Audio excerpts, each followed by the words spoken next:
Hi everyone! Recognize this? Well, you should. It's our home planet Earth, and we're here today to talk about biomass energy.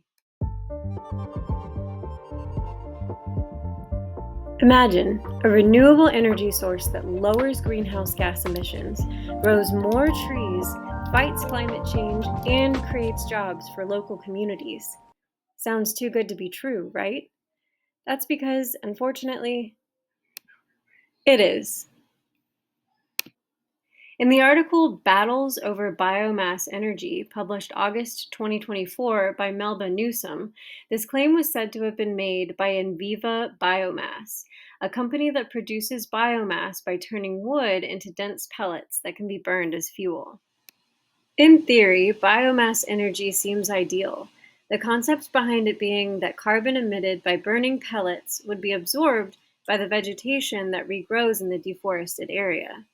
The concept was so convincing that there was a huge push in European countries to integrate biofuel as a large part of their renewable energy resources, investing billions of dollars into the wood pellet industry. Unfortunately for these weighty investments, the scientific and economic communities are beginning to challenge biomass as a renewable energy source. In 2021, a letter signed by 500 scientists was sent to US President Joe Biden and other world leaders, challenging the sustainability of biomass energy and strongly urging not to use it, as further research had begun to show its true colors. A life cycle analysis on the effects of burning wood versus coal to produce electricity was run in 2018 at the University of Cambridge. They found that biomass energy actually produces more CO2 than fossil fuels. Not accounted for in the initial plan to simply regrow the cut forests was the time that it takes for a new tree to absorb as much CO2 as is being emitted by wood burning, which, FYI, is about 44 to 104 years.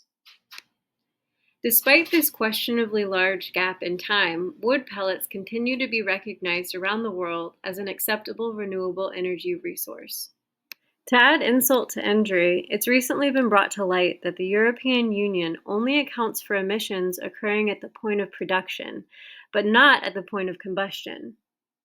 So essentially, who knows how many tons of CO2 is being let loose in the name of poor investments and lack of long-term planning? As far as providing jobs for local communities where pellet factories are based, the locals aren't so sure the pros outweigh the cons.